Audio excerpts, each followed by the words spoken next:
Alright, today we're going to learn about how the Industrial Revolution spread from Europe to everywhere else. So, daily objective number 1, explain how the USA and continental Europe industrialized.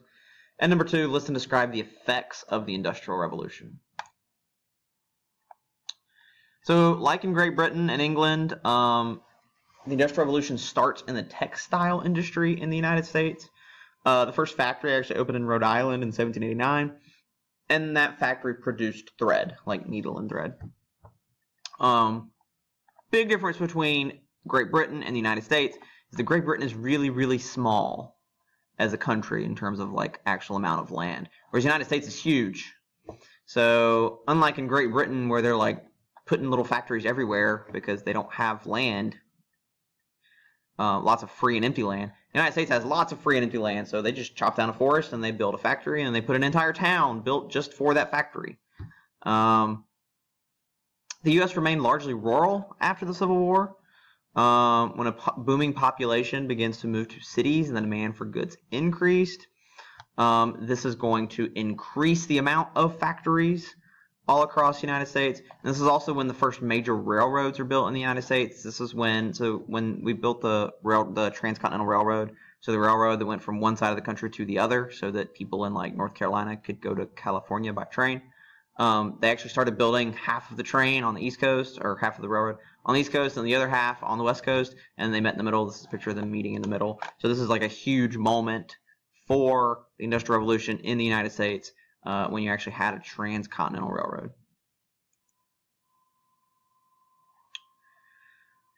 So large businesses like factories and railroads are very, very, very expensive because we're not just talking about the building, right? We're talking about all of the equipment in the building. We're talking about people's salaries. We're talking about training people. There's a lot that goes on in any major business, especially a factory, which is capital intensive. So in order to pay these huge expenses, business owners or entrepreneurs, people who have ideas for businesses, begin selling stock in their companies. So a stock is partial ownership of a business. For example, if you were 18 years old, you could go on your cell phone and you could download an app called Robinhood, and you could move some money over to Robinhood, and using the money on that app, you could buy a stock in Google or Facebook or Snapchat, or Apple. And you could own part of Apple, which is kind of cool. And that's because these are corporations. So a corporation is a business that sells stock. They sell parts of themselves. So you could have like a 1/1,000,000% of Google. So corporations grow really, really large. And this is driven by their desire for wealth. The problem is that the rich grow richer and the poor are getting poorer. They are living miserable, miserable lives. Let's talk about continental Europe.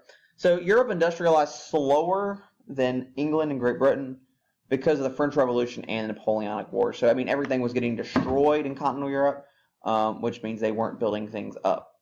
So Belgium is the first country to industrialize. They actually stole some plans from England. Belgium's actually really close to England. It's just across the English Channel. So they're the first continental European country to industrialize. In Germany, machines and other exports were brought from England, and Germans actually sent their children to be educated in England, and that's how the Industrial Revolution starts in Germany. Railroads are built across the country, talking about Germany. And by the late 1800s, Germany becomes an industrial and military giant. They often talk about the second industrial revolution. So the first one is the one that started in England. The second is the one that began in Germany. And that's when you get life more like we know it today, where everything is industrialized. Farming, transportation, food, everything is industrialized. This is actually a painting. This was of Belgium. You can see some ships, which are really cool. Notice these ships have sails, but they also have smokestacks. These are steamships with sails. You can see all the factories, all the smokestacks, all rising up into the environment. So many European countries did not industrialize. So this map over here on the right shows us when different countries industrialized. So the United Kingdom, that's England, Scotland, Ireland, also known as Great Britain. This is where it starts. These orange countries are the countries that have been industrialized by the mid-1800s. So we can see that would be France, Switzerland, Belgium, Netherlands, and Germany. Then we see these countries, the I guess like off green kind of color. They industrialized by the late 1800s. And then the brighter green countries are weakly industrialized by late 1800s, which means they have very little industry. And these little white cloud things show us exactly where the industry is, which is kind of cool. So notice which countries were the latest to industrialize: Spain, Italy, Austro-Hungary, the Ottoman Empire, Russia. These countries start to become very, very, very, very backward in terms of technology, which is going to have a huge impact when we talk about World War I. Why didn't they industrialize as quick? One of the big reasons was geography. So if you look at Austro-Hungary, half of that country is covered in mountains. It's really hard to build railroad over mountains. It's really easy to build railroad over flatlands like in France. It's hard to build it over mountains. Another big problem, if you look at these countries, almost all of them are monarchies, whereas these tend to be more democratic. So United Kingdom is technically a monarchy, but it's a constitutional monarchy. So they have a king or queen, but they also have some democratic components. Whereas if you look at Austro-Hungary at this point, this is an absolute monarchy. So it's a lot different. Russia is an absolute monarchy. The Ottoman Empire is an absolute monarchy. So we can see that the democratic countries are adopting the Industrial Revolution a lot quicker than the monarchist ones.